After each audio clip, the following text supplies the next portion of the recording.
Okay, so I ran into a problem. So what I've done is this.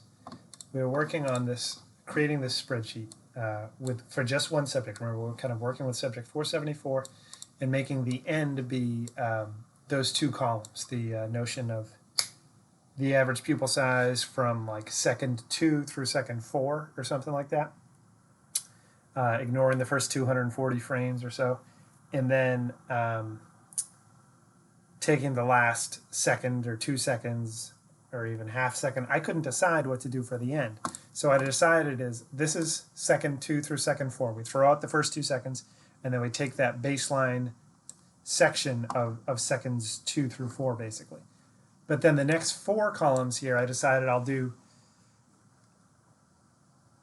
let's do them all separately. Let's take the last 250 milliseconds, the last 500 milliseconds, the last second, and the last 2 seconds. All of those. I don't know what's going to be the best measure. So let's look at all of them right now. We're just kind of exploring the data, and we'll see how they look. See if there's anything that we can identify that would make us feel like one is better than the other. One's less noisy than the other. One tends to respond to different emotions better than the other. So let's do all these. But the problem is, look, I have this nice number, 38.04, for the start 2 seconds, the baseline. But then why are all these numbers just whole numbers? I mean, there's no way that they're all just integers. They should all be funky numbers like this. So I realized what my mistake was, that the start zone here, the start size, pupil start size, is equal to the mean of these 200 frames or whatever. This one is equal to the mean of, and then I said end minus 30. So 240 through 480, what does that mean? Well, it means this. It means I'm going to list out the numbers 240, 241, 242, and that way I'm taking the average of frame 240, frame 241, etc. This one, I said take the mean of which frames? Well, I said end minus 30. What does that mean? Okay. Well, actually, sorry, I guess it's not going to work. If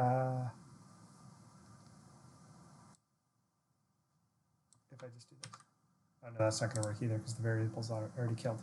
Anyway, this is just one frame. It's whatever the last end means, whatever the value is for the last frame. Say there were 1,750 frames in the trial. This would be 1,750 minus 30. So this is just one frame. What I meant was that frame through the end. And that frame through the end. Colon means this through that, like 2 through 4 or whatever. 2:4. So I think this should fix it. I just wanted to show you this because this is, part of the project is, debugging your MATLAB code.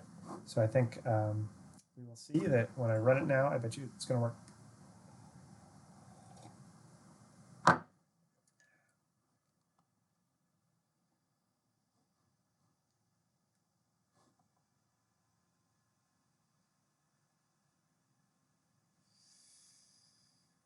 Okay, graphs are coming up on the other screen, which you guys can't see. The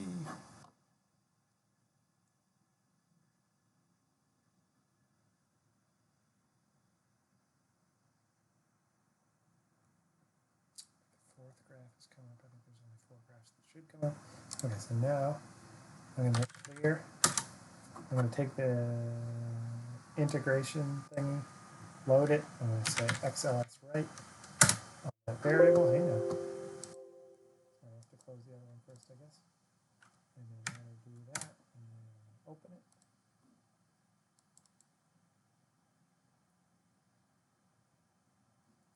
Okay. Very nice. So this is the start, and this is the last. What order did I put them in?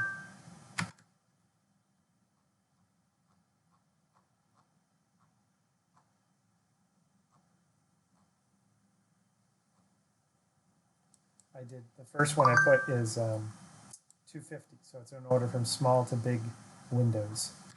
So this is the last 250 milliseconds, this is the last 500, last 1 second, the last 2 seconds.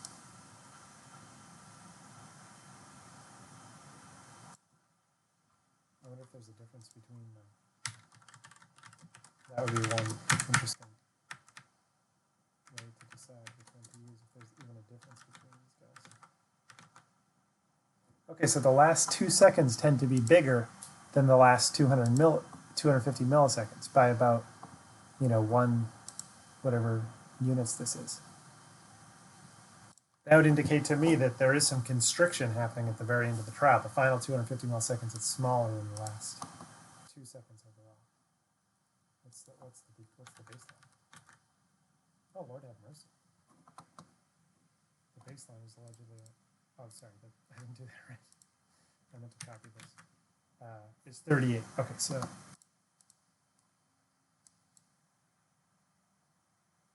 yeah, it constricts a little from the baseline. Whereas this is the same as the baseline. Okay. Well, I think this is pretty much good. One other thing I have to do, which I will send you guys a video on when I do it, is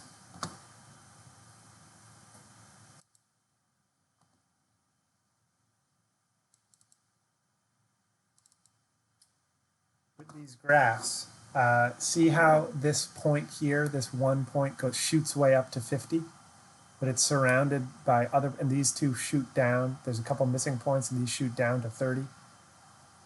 And this spikes, these spikes, those are, this spikes here. The pupil didn't really shift 20 points in that one frame and then go back in sizing. That would be crazy. That would be like, somebody's pupils would look like possessed or something.